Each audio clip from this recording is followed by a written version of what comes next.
Today we have Savannah Garmon, and she will tell us about anomalous exceptional points and the non-Markovian Purcell effect at threshold in 1D continuum systems. Off you go, Savannah. Okay, thank you. Okay, let's see. Let's start with a definition. So I think we're all relatively familiar with this stuff, but just to make sure we're all on the same page.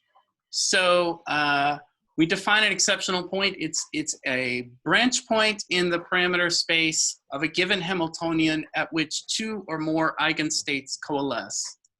And in particular, the Hamiltonian, the usual diagonalization scheme for the Hamiltonian breaks down at the EP. In particular, there is, so in the simplest form, the most reduced form of the Hamiltonian, there will still be at least one Jordan block, like in the lower right hand of the screen here. Now further, in the vicinity of the exceptional point, the eigenvalues can be expanded in the characteristic Purcell expansion here, which it looks like a Taylor series, but there are these fractional powers that appear. And so here we see that the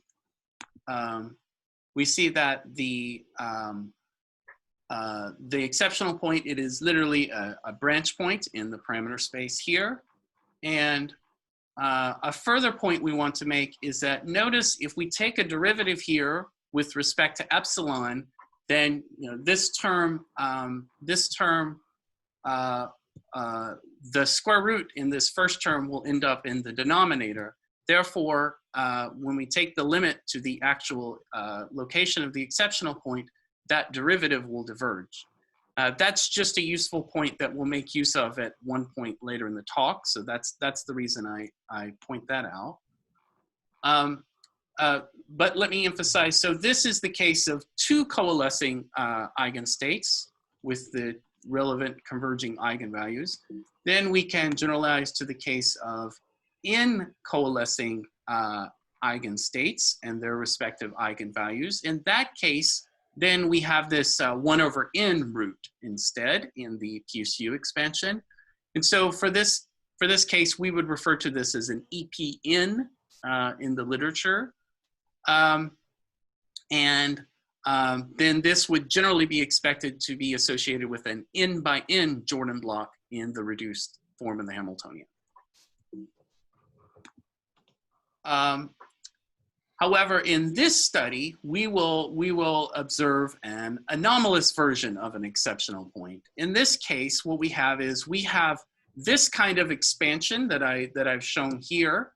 And so the eigenvalues, there will be 3 eigenvalues in this case, and they can be expanded in these powers of G, where G will be the coupling of the system I'll introduce in a moment. And so what happens is there appear these cubic root powers of the coupling G. And so that seems to suggest an EP3. However, what technically happens is that in the reduced form of the Hamiltonian, in fact, there is only a 2 by 2 Jordan block plus an additional ordinary degeneracy. So that's different than the usual picture. And then we note that this anomalous exceptional point will result in also an unusual power law decay in the survival probability. That'll be the final point of this talk. Now, I emphasize that this anomalous exceptional point, it can only appear in a true open quantum system that includes a microscopic description of the environment in that system. Sometimes that picture is referred to as a structured reservoir in the literature. So in particular, it means that the continuum is, the environment is described by like an energy continuum that has a well-defined density of states, etc. So now that's as opposed to the description in terms of a discrete explicitly non-Hermitian Hamiltonian, which those are often used as an effective description for exceptional point phenomena in optical and quantum systems, aka coupled mode theory. So in the coupled mode theory, what we typically assume that the important system properties can be described in terms of a few key modes, like in this picture here. And so in this picture, what we have is we have these a priori. We assume there are these complex modes that appear in the system, and so the imaginary part of these modes, we can imagine this is some kind of macroscopic approximation for the environmental influence on the system.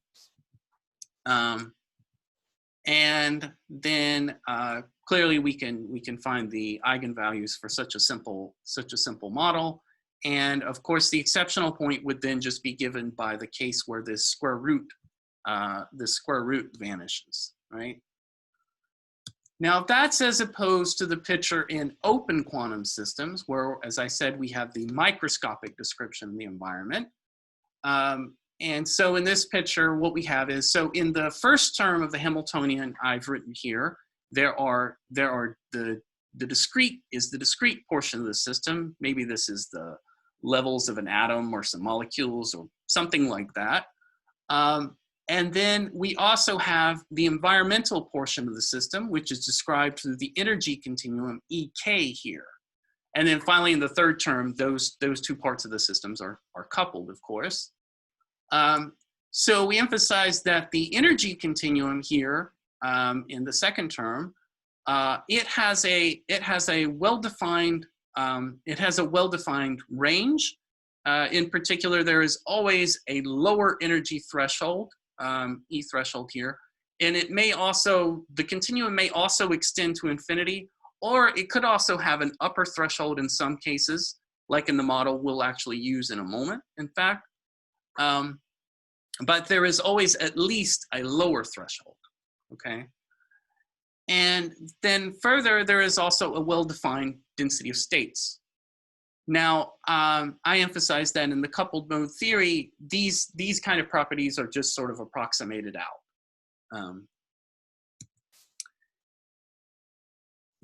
Now, in this picture, for the open quantum system, it is the interaction between the discrete system and the continuum that ultimately gives rise to resonant states, for example, that have complex eigenvalues. So this is rather different. This is rather different than the coupled mode theory picture, where we presuppose the existence of the complex modes. Here they instead arise as a kind of emergent property out of what appears to be an otherwise Hermitian Hamiltonian. Now I give a little further background on the picture we want to have in mind for open quantum systems. So generally in these kind of systems, we have the solutions can be arranged in the complex energy plane, which I've drawn here. At least in the simplest case, then it will be written as a two-sheeted Riemann sheet structure. And the two Riemann sheets are connected by the energy continuum. So that's basically the branch point in this complex energy plane. And so here I'm writing the continuum as this negative cosine, which is just from the type binding model, which is in fact what we'll use later in the talk. And so the types of solutions that we can imagine, the discrete solutions that we can imagine in this type of picture. In the first Riemann sheet here, we would have bound states that could appear. Those could appear both below the continuum or above the continuum, and those are just the ordinary bound states that are exponentially localized in space.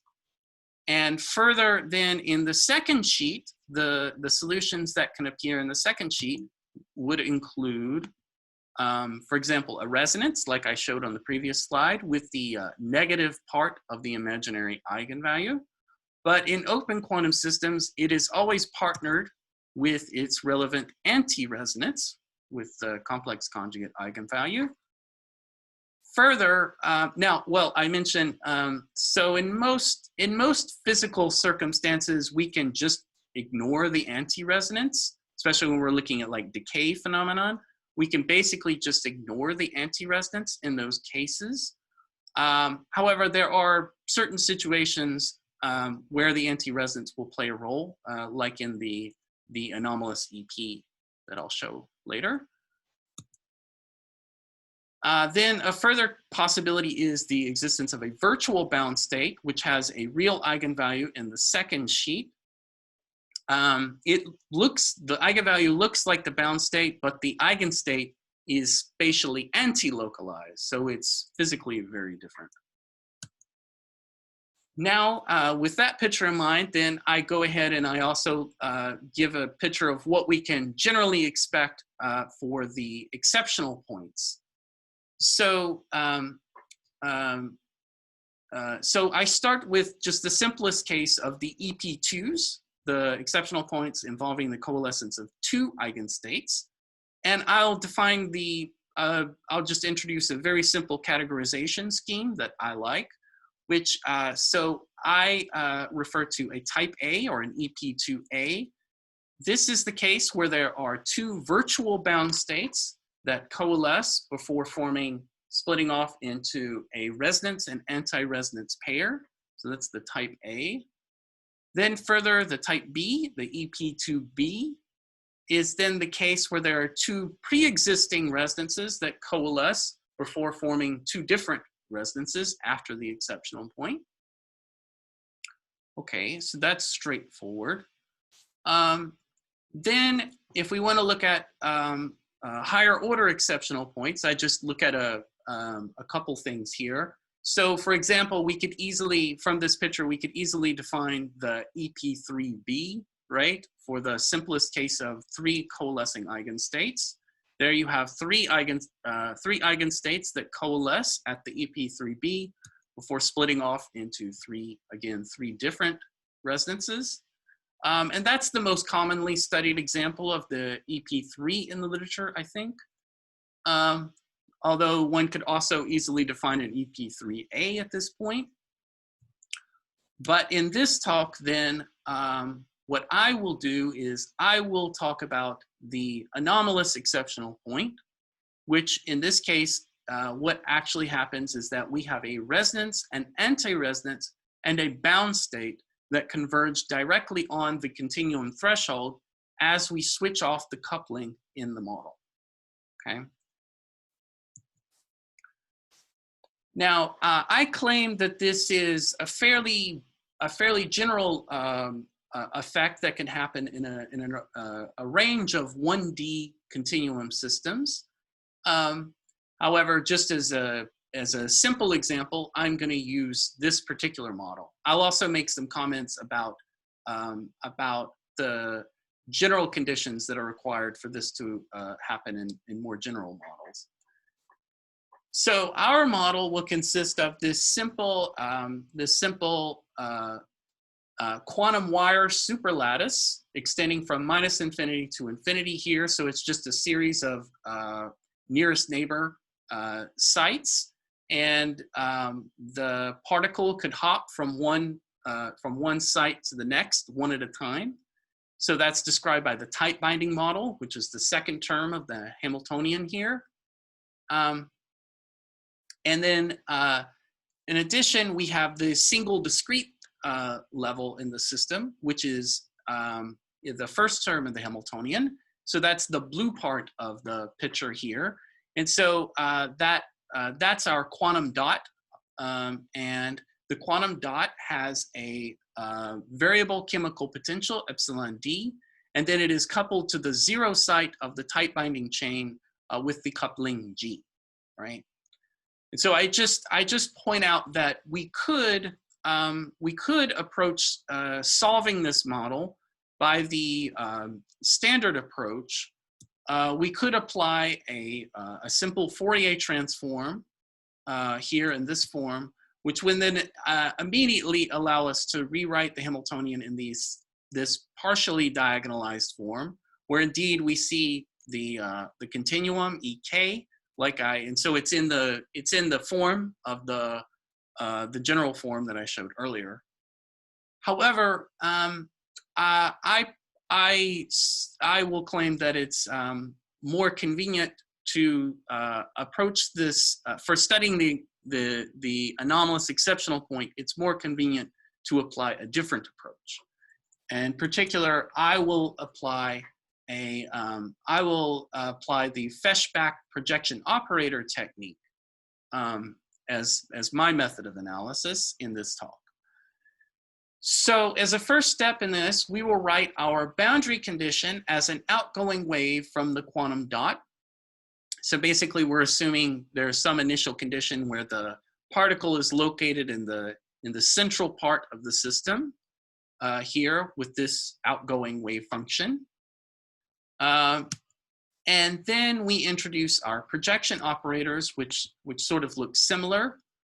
First, we have the projection operator P into the discrete sector of the system. And so the discrete sector consists of the quantum dot, also the zero site with which it is coupled. And then the Q sector is just everything else. It is the two leads of the system, which we take to be these two semi-infinite chains on either side now.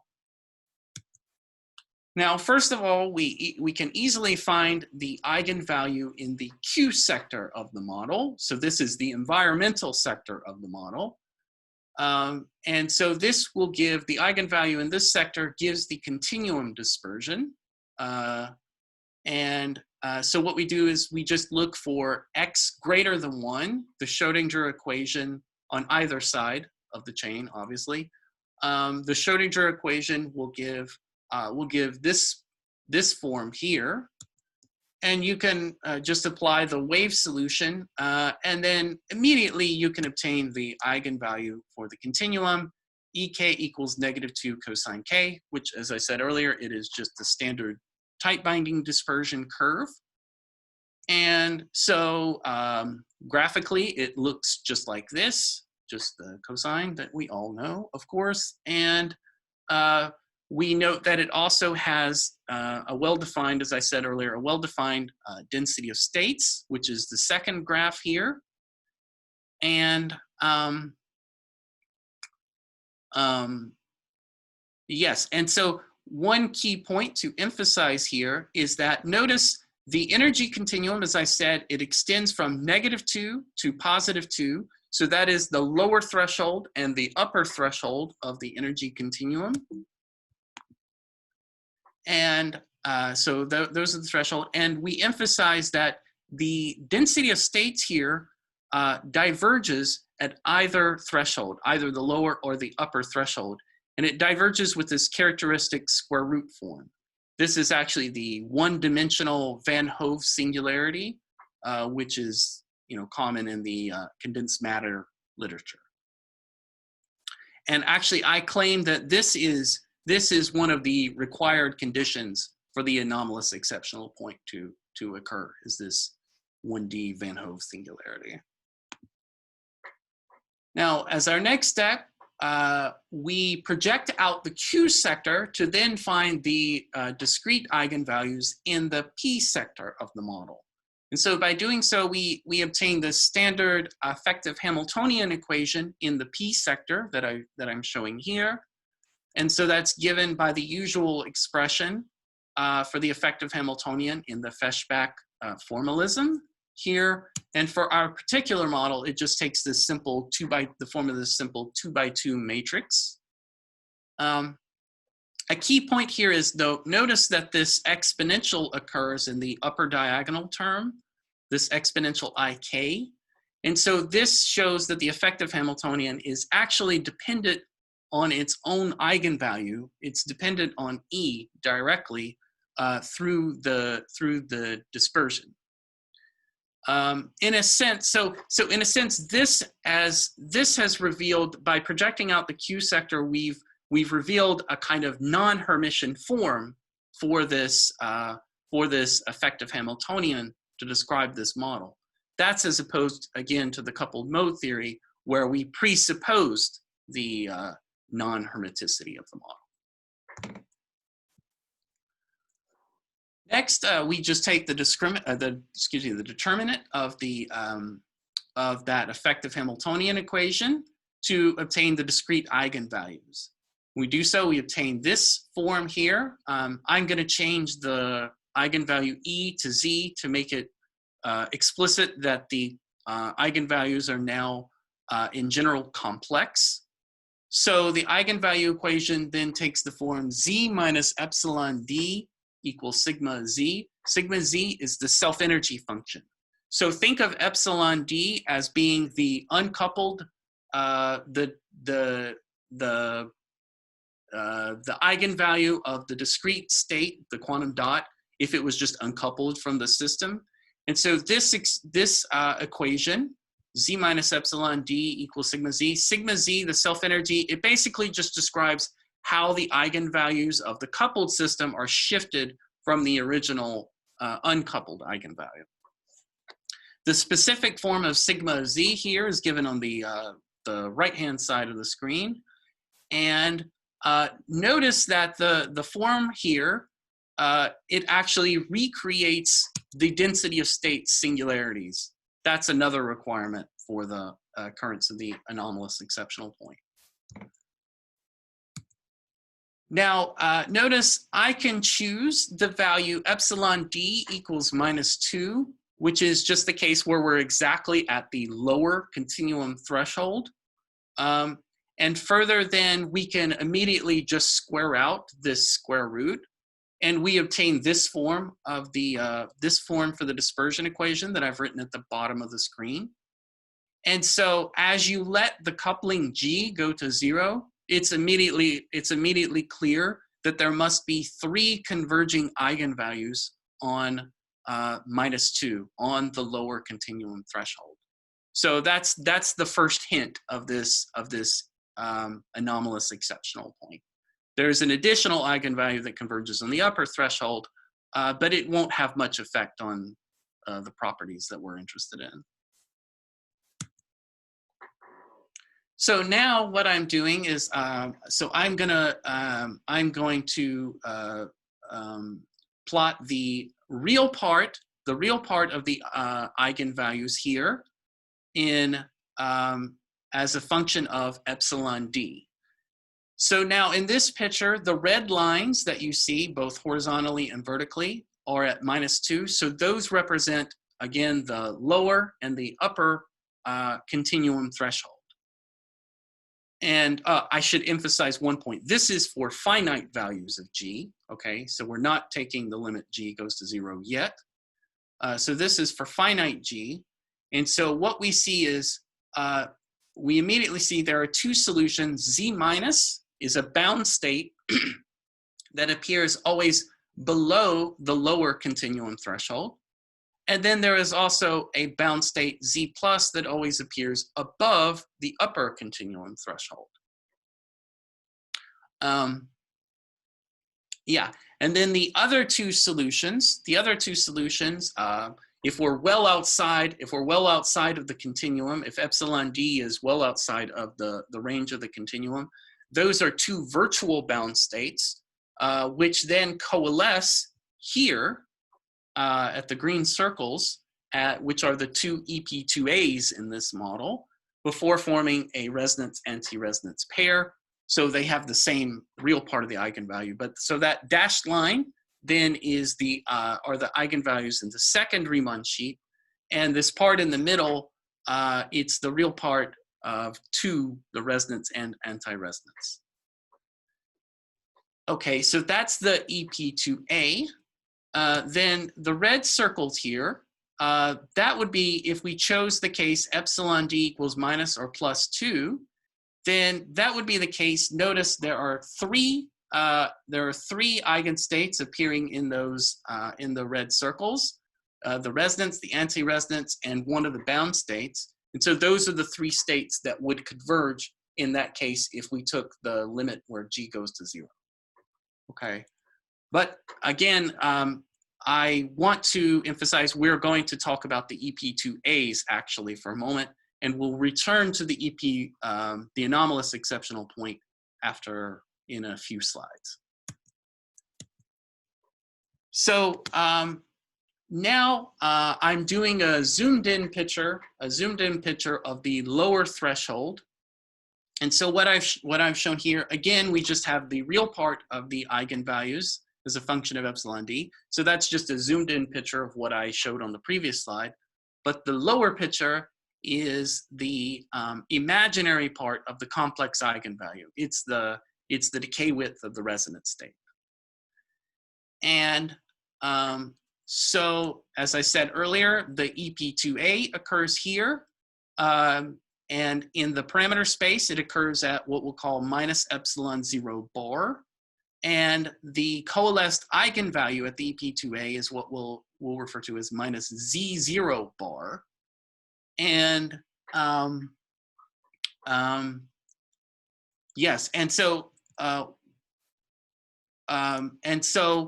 if we take a closer look in this vicinity, what we see is, so notice usually when we talk about the exceptional point, we talk about the picture where the eigenvalues cross, the real part crosses on one side of the exceptional point, whereas the imaginary part crosses in the other point. In this picture here, what we have is we have what I call a kind of mixed crossing. So there are three eigenstates that are very close here, but two of them actually cross at the EP2A. Meanwhile, the third state, which is the bound state, has an avoided crossing with the other two states. Now, actually, the picture is a little bit more complicated than this because you can show, as we'll show on the next slide, there are actually two further EP2As in the nearby vicinity of this mixed crossing. In particular, so what is happening is that there are two further EP2As in the complex extended parameter space of the model. And we can find the location of all these EP2s from the dispersion equation. We'll use this technique that I'll show here. So what we do is we go back to this equation that I wrote earlier, the dispersion equation for the discrete eigenvalues. And we will take advantage of the fact that the derivative of the eigenvalue blows up at the EP. Remember, like I said on the earlier slide, that we would use that later. So what we can do is we just take a derivative with respect to epsilon d, apply the chain rule, and then rearrange just slightly to obtain this form, to obtain this equation. And then, as I said, the derivative blows up at the exceptional point. So that term goes, the second term here goes to 0. And then we obtain this equation, which is now a cubic equation in z bar squared, which then gives us the location of all the coalesced eigenvalues. And indeed, there are three EP2As at either band edge. That's why it's actually z bar squared. It's a cubic and z bar squared. So the plus solutions are the upper band edge, and the minus solutions are just the lower band edge.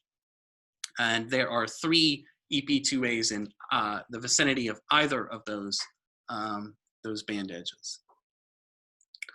Okay, and so now I just quickly show what this actually looks like in the complex parameter space. So we start with a reminder of the previous picture for the real eigenvalue, just in the ordinary, as a function of epsilon d, real epsilon d. Then I extend this picture into the complex parameter space. So now the imaginary part of epsilon d goes into the picture. And so what we see on the left-hand side of the screen is the real valued exceptional point that we saw in the previous picture. But now we can additionally see on the left side of the figure, we can see the two complex valued exceptional points now appear. Okay, and maybe an interesting comment to make here is that what seems to be happening with this anomalous exceptional point is that as you take the limit where G approaches 0, what seems to be happening is that these three EP2As are themselves converging on this threshold, on the lower continuum threshold. And in some sense, they seem to be forming the anomalous exceptional point when they converge. So now I turn to the main topic of this talk, which is the anomalous exceptional point itself. So now I'm going to assume that epsilon d is equal to -2. So we are on this red line. We are now on this red line at the lower band edge. And one point to notice is that one point that I just quickly emphasize is that the decay rate, the decay width, the imaginary part of the eigenvalue. Notice that in the vicinity of the red line, the band edge, it's actually enhanced relative to the case where epsilon d is embedded inside the continuum. That's actually a hint that the Fermi golden rule, the usual Fermi golden rule, has broken down in the vicinity of the continuum threshold. So then in the complex energy plane, we can expand these eigenvalues. We can expand these eigenvalues in the Purcell expansion in terms of the coupling G. And as I mentioned earlier, indeed we get this cubic form in terms of the coupling. In particular, we get this G4/3 value. And typically in this model, many physical quantities will have this G4/3 character in the vicinity of the exceptional point. And yeah, and so we see that indeed the bound state, the resonance, and the anti-resonance, they are all converging on the threshold in the limit that G goes to 0. A further interesting point here is what I mentioned earlier. There is this dramatic amplification of the decay rate. If G is a small quantity, the G4/3 quantity is much larger for the decay width, is much larger than the usual Fermi golden rule case where we would expect it to be proportional to the coupling squared. And so that topic is explored in these previous papers. Now, to understand more deeply the mathematical properties of this anomalous exceptional point, I want to look at the diagonalization scheme for the Hamiltonian at the anomalous exceptional point. And now I just make a quick side comment here is that if we approach this problem using the usual diagonalization scheme, so here I've got the Hamiltonian in the form that I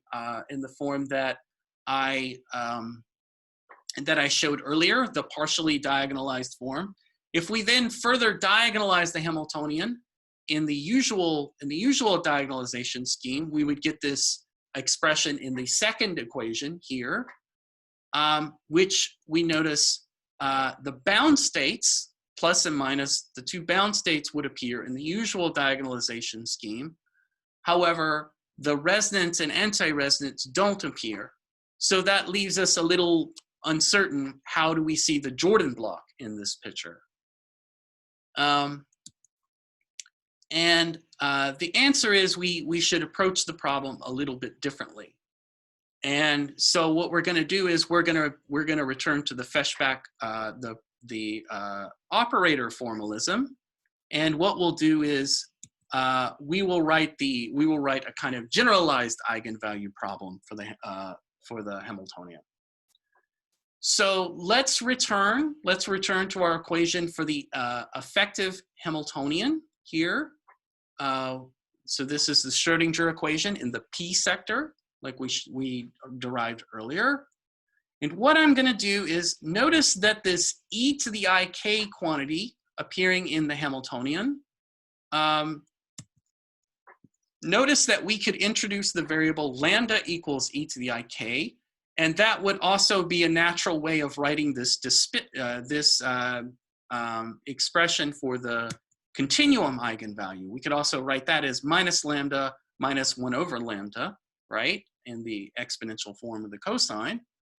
And then if we do that, we manage to rewrite this effective Hamiltonian equation as a quadratic eigenvalue equation in lambda. Now, the quadratic eigenvalue problem, there exists a standard method for linearizing that eigenvalue equation. And so it takes this form here, a minus lambda b, with the generalized eigenstate now given by the term in the parenthesis, and and so that's described in these two papers, the standard technique for linearizing the quadratic eigenvalue problem. And so what we find is we find the following form. Our generalized eigenstate big psi now, it takes the form of a 4x4 column matrix. And so notice that 4x4 column matrix is now in 1-to-1 correspondence with the 4 discrete eigenvalues, the 2 bound states, resonance and anti-resonance. And A and B for this particular model, they take this form given here.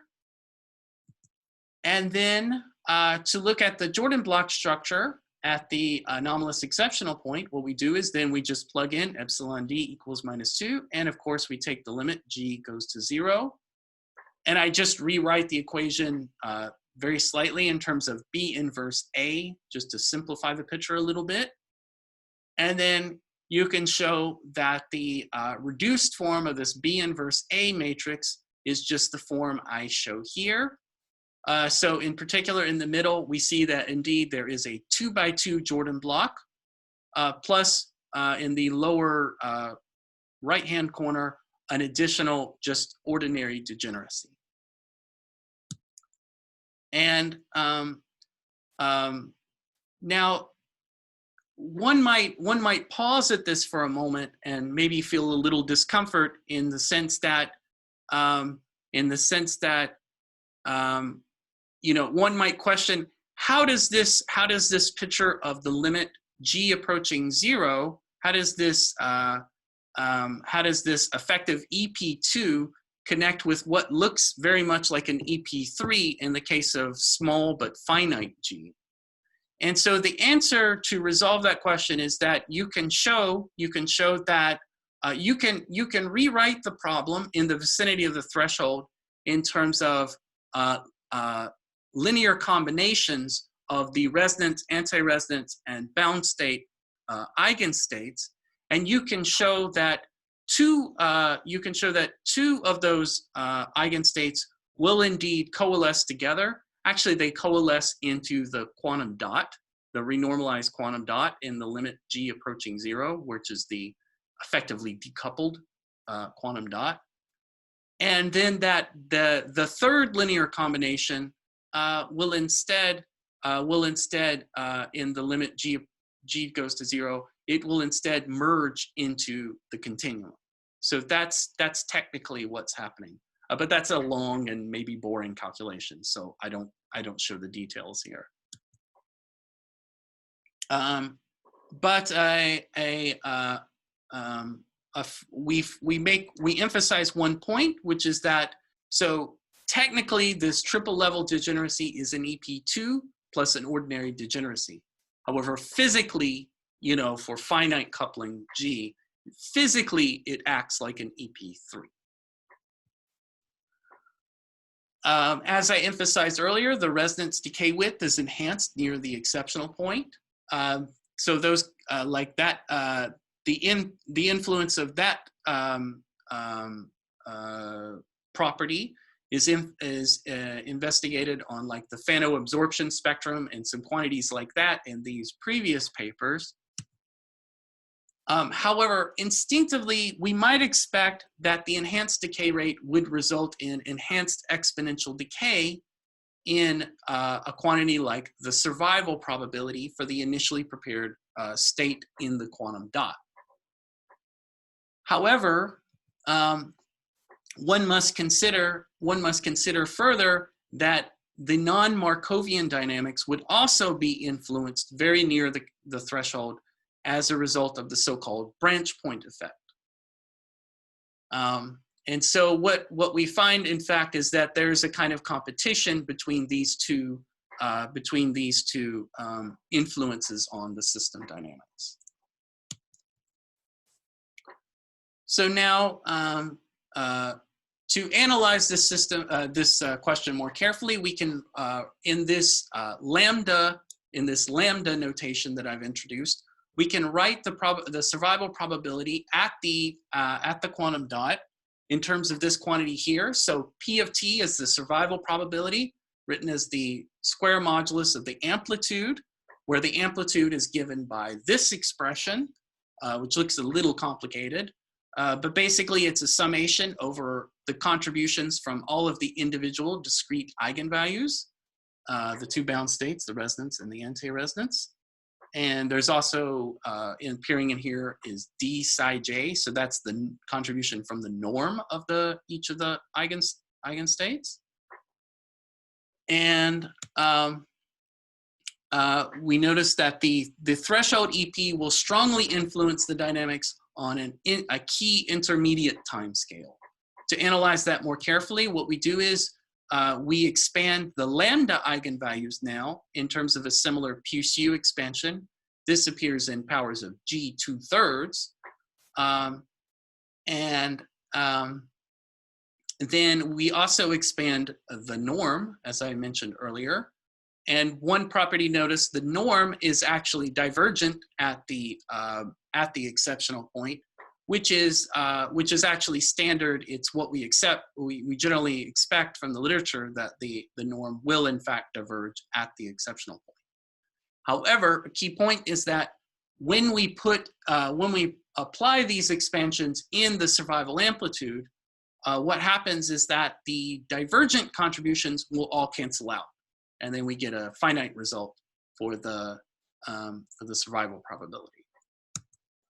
And so after a somewhat tedious calculation, one can show that during this intermediate time scale that I show here on the screen, the survival amplitude takes this form given in this equation, which has this form 1 minus and then a constant times t to the 3/2.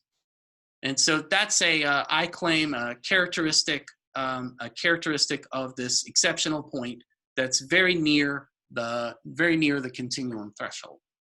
And so this t to the 3/2 term, the appearance of this t to the 3/2 term can be understood as appearing as a result of two contributions or two factors.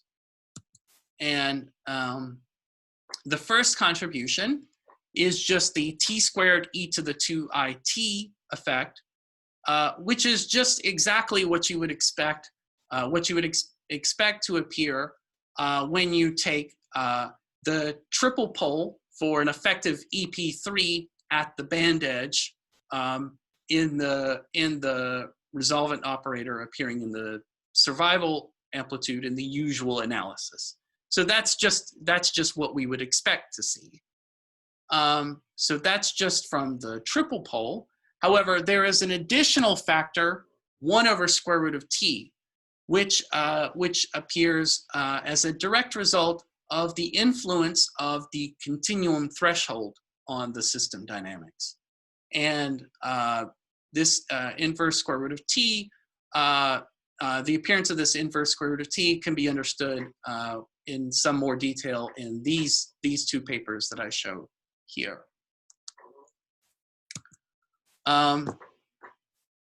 And so then finally, the survival probability.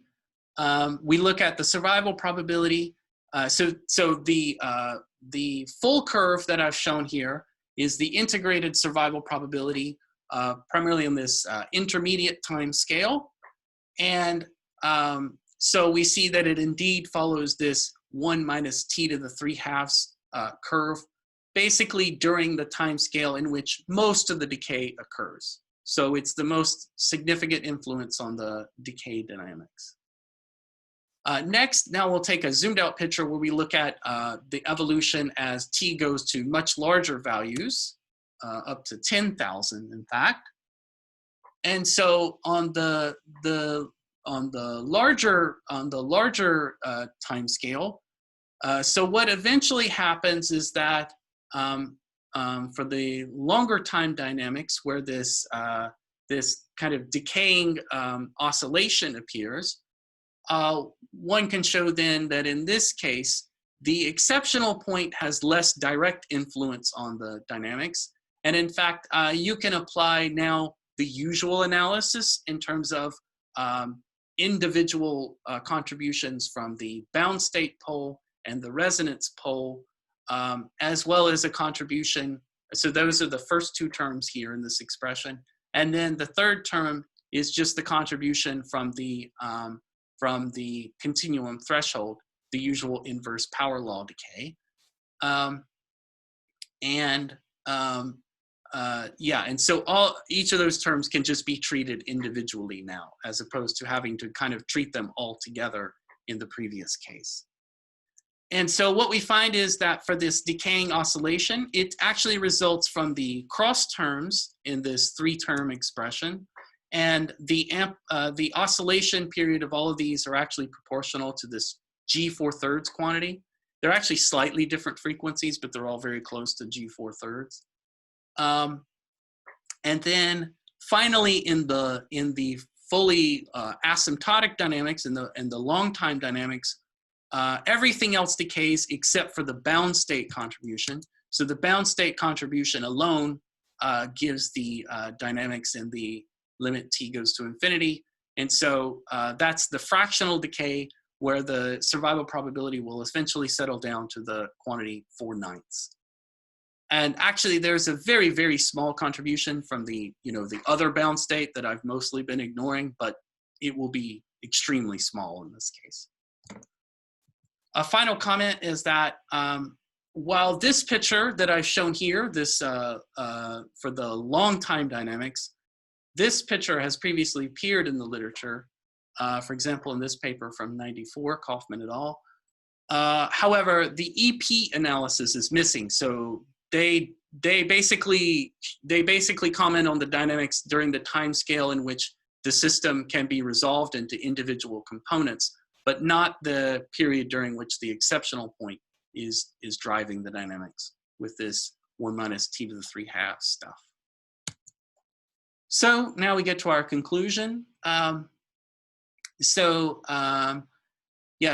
we introduced this anomalous exceptional point at the continuum threshold. I claim that there are generally 2 conditions required for this anomalous EP to occur. One is the square root divergence in the density of states that I showed earlier. So that's just the typical 1D Van Hove singularity. A further condition, though, is that I claim the potential, the coupling potential for the model has to be non-singular at the continuum threshold, because if it's singular, it might cancel out the divergence in the final expression for the self-energy, and then you won't have this g4/3 type stuff at all. Next, we showed that the anomalous EP is actually an EP2 plus a degeneracy, although physically it basically acts like an EP3. And then we showed the time evolution in the threshold and the vicinity of the threshold with this 1 minus t to the 3/2 characteristic. A final comment is that we propose the following general dynamical law for an EP in near threshold, which is this 1 minus c, c being a constant, 1 minus c t in minus 3/2. And finally, I just emphasized the EP2 case was originally worked out in this previous paper by myself and Gonzalo Ordonez. Thank you. Actually, I make one small apology before questions, which is I just noticed I forgot to change the numbering on the slides. So the numbering in the slides must have been a little crazy throughout. I hope that wasn't a terrible distraction during the talk. Thank you, Savannah. Thank you very much. Any questions?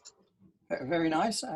Philip here. I have a comment and a question. First of all, about numbering of the slides. I once went to a talk and the person started, his very first slide was number 11. The next one was number 10. And then it got down to 0 and I thought, great. And then all of a sudden he went negative. He finished up at about minus 40. So this thing I guess it wasn't quite that crazy, I hope. No, I wasn't even referring to you. But I do want to ask a general question. I'm presuming that Van Hove, when he noticed singularities in density of states, was discussing systems which amongst others would not have had an exceptional point. So I certainly think you're correct that the singularities is only necessary but not sufficient. And I'm presuming that there are working examples where you have the density of state singularity and yet not have a Jordan block association. But I'm not sure about your second condition about the potential, whether that's actually a general rule or you just discovered that that's the one that works in the cases that you discussed. Well, so I do claim I can give you examples of models that are singular at the threshold, and then indeed, yeah, you don't get this G4/3 stuff. You may be right that it's not. You may be right that there may be some more general statement that's relevant. But at least from my experience with the models that I'm most familiar with, that seems to be the rule. Yeah, I guess I won't claim that I've mathematically proved it, but at least I feel strong in suggesting it, at least. Yeah, no, I will make one further, actually, since you brought it up, I will make one further point about the generality of my claim. Which is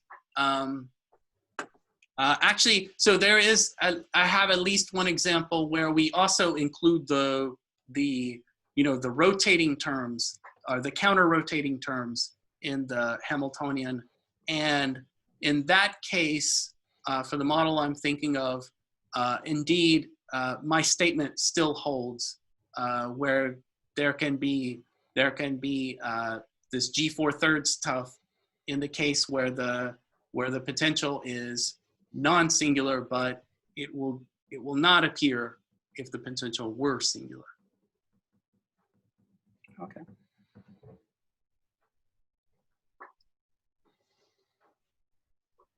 Any more questions?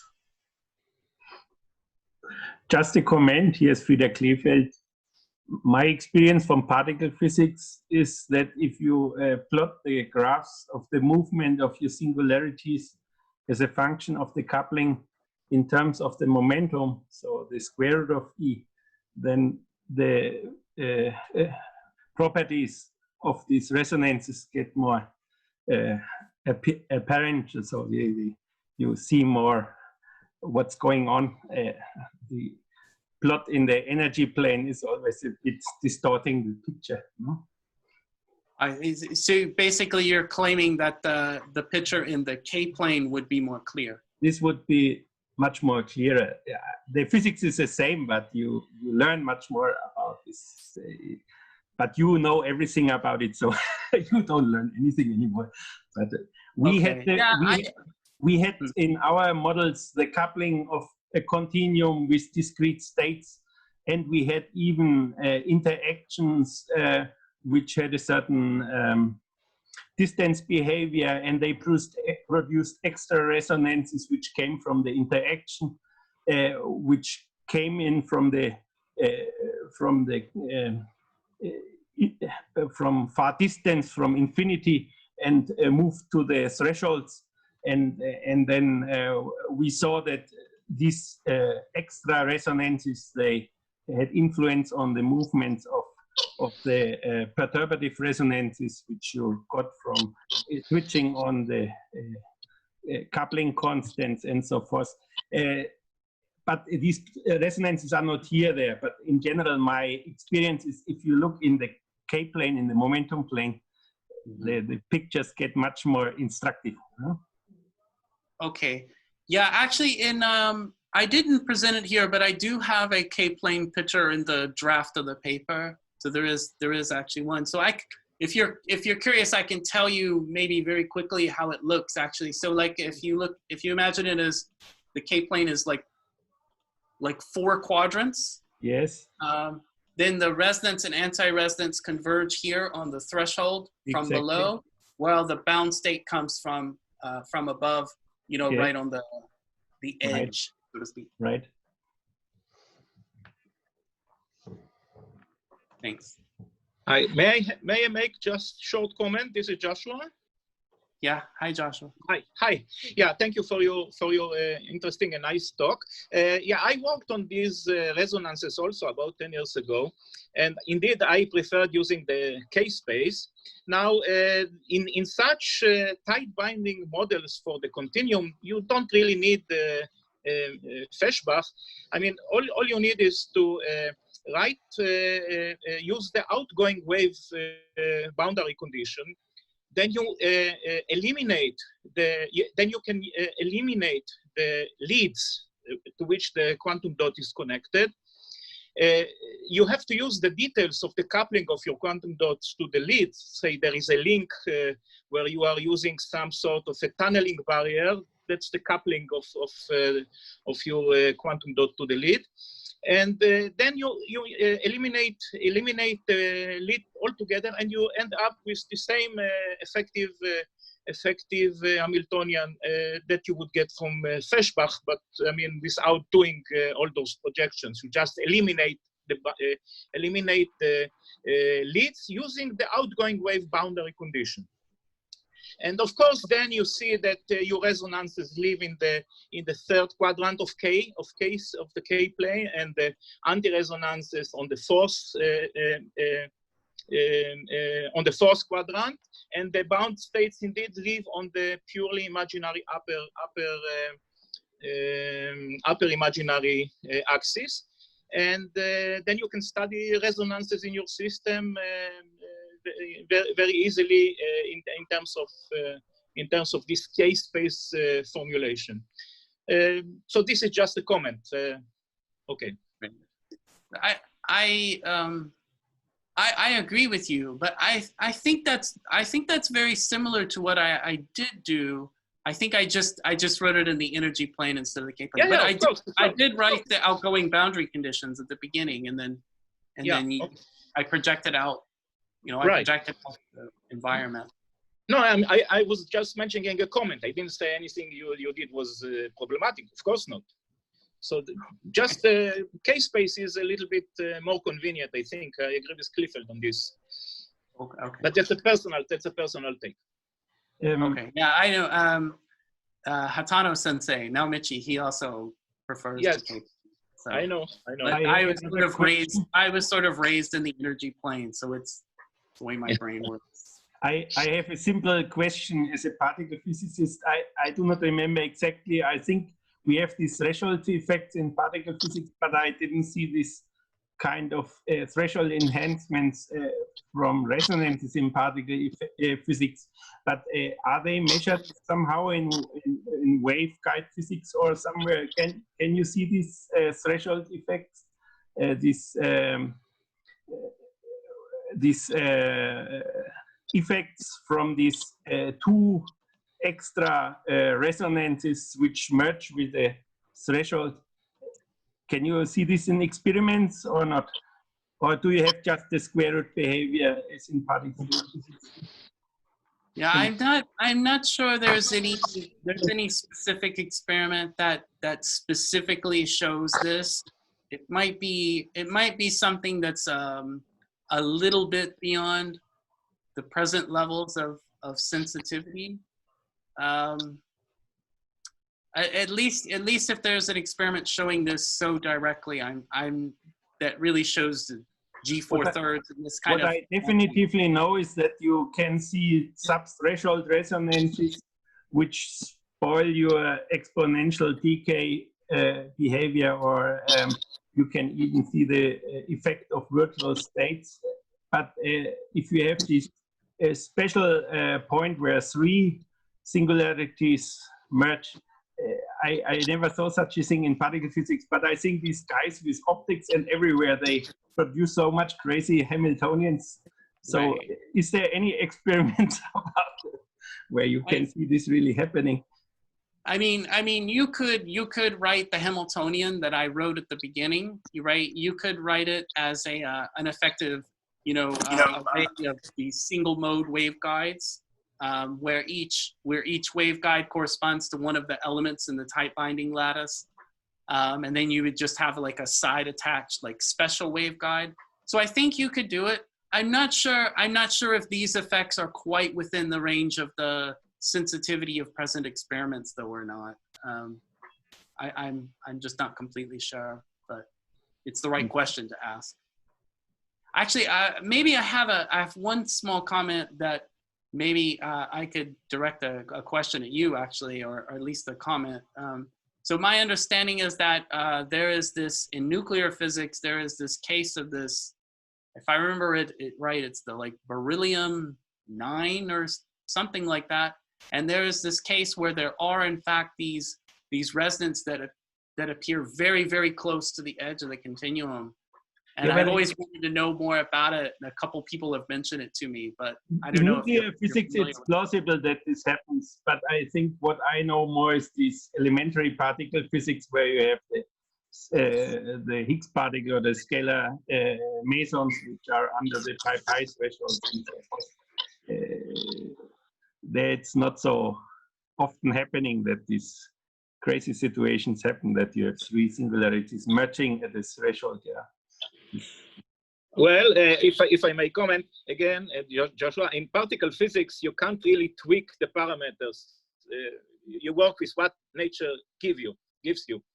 But in quantum dots, you can tune parameters, you can dial parameters, and presumably by fabricating some nice how do you say, artificial atom of this form and couple it to the environment, you can probably realize these things experimentally, unlike nuclear physics or particle physics. Where but Joshua, I must disagree. Of course, you do. The natural constants are fixed. You can tweak the parameters of the standard model. Look, of course, the natural constants are fixed, but you can write down the Lagrangian or Hamiltonian of your particle physics and then play around in the computer with a strong coupling constant or with large NC expansions or your ion decay constants and see where the resonance do. And you can calculate the cross sections and you see sub-threshold effects directly to the cross sections at threshold, and then you see exactly the sub-threshold behavior of resonance. Okay, on the computer everything goes. I mean, maybe we live on the computer and we don't know it, like in that movie with Keanu Reeves. Look, we are in non-Hermitian seminar, so we are in the computer.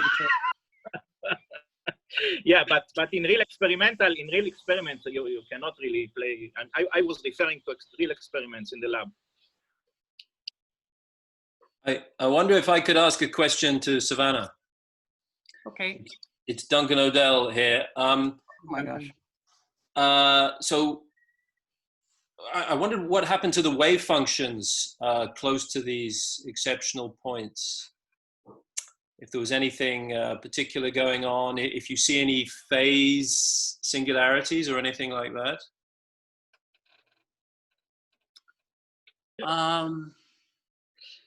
Yeah, I haven't.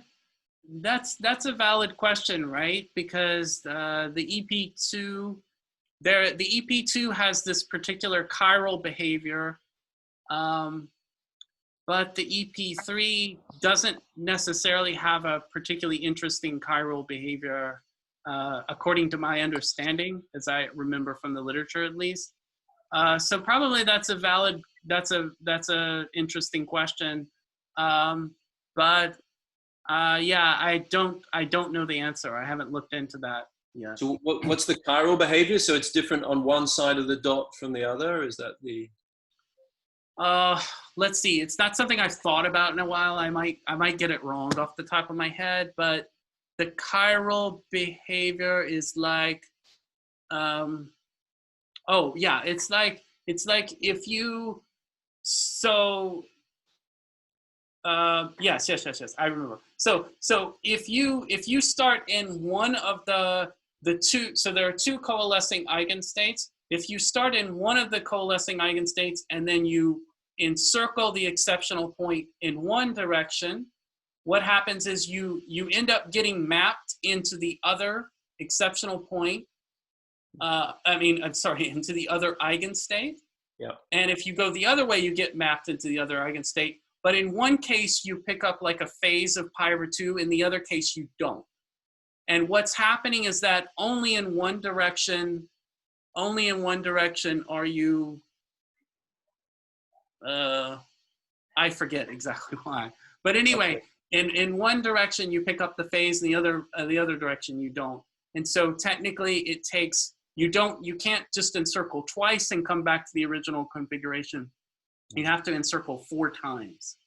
Okay. And what would actually happen for this anomalous case, I don't know. But it must be. But it looks as though the wave functions are well defined throughout this. Yeah, I think it's probably an answerable question. Mm-hmm. It probably takes some work though, but yeah, it's a good question, I think. Hi, it's Philip again. A comment on Fischbach resonances. They're being studied in cold atoms, and especially in Bose-Einstein condensates. And I don't know whether those systems might give you more flexibility and the possibility of actually varying parameters so that you can actually see an effect such as the ones you've been describing. So I think that might be a fertile place to look. Now, the other comment is, you said something about beryllium-9. I'm not sure what you're referring to, but if you're talking about the nucleosynthesis of beryllium-9, it's because carbon-12 has an excited state very close to threshold.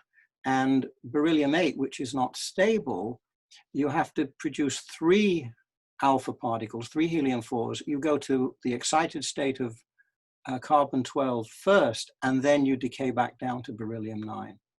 I don't know if that's what you had in mind. But if in that case, the resonance you're looking for is not in beryllium-9, but in carbon-12. Okay, that might be the case. I could send you one of the papers that I've come across on this. Okay. How much evidence is there for your power law on your last slide? Up to how many n's is that checked? So I've only done the calculation for 2 cases: the EP2, the ordinary EP2, which is just an EP2 that's near the threshold. I feel very confident that that's a pretty general effect, at least for a 1D continuum. I guess it's possible that the 2D case could work out differently because the singularity is logarithmic in that case. But at least for 1D systems, I feel pretty confident about this. Probably 3D systems too, in fact. Because there it's the same square root divergence. It's just not a divergence. It's in the numerator instead of the denominator. But anyway, yeah, so for the case of the EP2 near the threshold, that's the case in the paper you can see the reference for there. And then in this case, where it's effectively behaving like an EP3, you know, I'll say basically it conformed to what I expected it was going to be. So I feel like this is probably right, at least in, you know, a fairly general range of circumstances. But this is n equal 2 or possibly 3. I mean, it's a wild guess to write it for all n, no? I guess so, but I mean, I do expect. So let me go back to a previous slide, and I emphasize this point about where the terms are coming from. So I emphasize this point that in this model, the t squared e to the 2it, the e to the 2it isn't important actually, because when you take the square modulus, it just goes away, right? But the t squared results from a triple pole, which is exactly what you would expect for an EP3, right? And then there is additionally the factor 1 over square root of t, which is the contribution from the continuum threshold. I just can't see any reason why, if it was an EP4 or an EP7, why it wouldn't be just like t cubed or t6 in those cases, then multiplied by the same factor 1 over square root of t. I just can't see any reason why it wouldn't generalize. So I'm not claiming with absolute certainty, but I'm proposing it. I think that's the way it works. Okay. You know? Thanks. Sure. Savannah, this is Hamid Ramazani here. Hi. I have a question. Hi. So this effective Hamiltonian that you are writing, is it equivalent to the scattering matrix of the system? It is not equivalent because if we wanted to, we could write that instead, but in order to obtain the scattering matrix, we would write different, a different initial condition. So let me go back in my slides a little bit. Let's see, where did I write that? So here I wrote my my boundary condition. I wrote my boundary condition as an outgoing wave from the central part of the system. In other words, I only wrote this e to the minus ik going to I don't know my left from my right. I don't know why. I'm a physicist and I have to think through it. But to the left, and there's only the e to the ik term going to the right. And if we wanted to instead write the scattering matrix, we would write a more general boundary condition that included like an incoming wave on both sides. Then we could obtain the S matrix, which is by following a kind of similar analysis. Yes, but to me, these are just a solution when you are looking to the poles of the scattering matrix, which are the outgoing boundary condition of the system. So in general, what you are talking about here is I can write the same discussion using the scattering matrix, and then at the end I put the boundary condition as outgoing boundary condition as you're writing here, and look at the poles which are equivalent to the resonances of the scattering matrix. And now this solution, they are equivalent to the lacing point of the system. Yes, I think that's right. Yeah. Yes, and this actually I think this approach has been done forever. And in 2014, in our PRL work, we were studying this type of systems, especially in the PT symmetric case, coupled to a continuum PT symmetric case, coupled to a discrete element. And there, to answer the question about the phases, how it will play the role here, I think what you're observing here is nothing else than the spectral singularities that we have in the normal scattering problem that we have in physical system. And always, as we indicated there, if you have a spectral singularity, you have a pi phase shift in the wave function. And I don't know, to be honest, it's a new and interesting, formalism to look at this problem. But at the same time, what I see is that we didn't need to do all this calculation. We could stay with the scattering matrix. That's I mean, I agree that in the scattering matrix, I forget exactly how it works because I haven't worked it out in a while, but I agree that you can also see the discrete spectrum from the point of view of the scattering matrix, right? And it appears as the points where basically it's equivalent to like what you said, the lasing condition. It's some point where there's a divergence. I forget exactly how it works, but the scattering matrix gives even more structure because due to symmetry or time reversal invariance in the K-plane, you have also the zeros of the scattering matrix, which always go in pairs with the resonances, and sometimes the zeros have even influence on the resonances. So you can even see enriched effects in physics, which you may not see if you just look at the singularities. No, but you can plot it in the complex plane and look at them. Now, in the way that now the solution it is written by the Savannah, you are just looking the half of the solution of that exists in the problem. But in general, there are more solutions, and you are correct. There are the zeros of the scattering matrix, which are equivalent to the incoming field to the system. So they are I think they are the time reversal of this solution, this outgoing solution.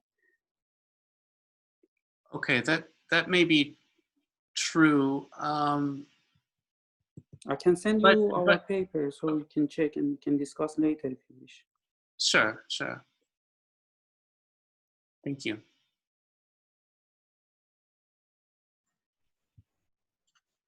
Any more questions? If not, maybe we just thank Savannah again. Okay, thank you. Thank you, Savannah. Thanks, Savannah. Thank you very much. Thanks. Thank you.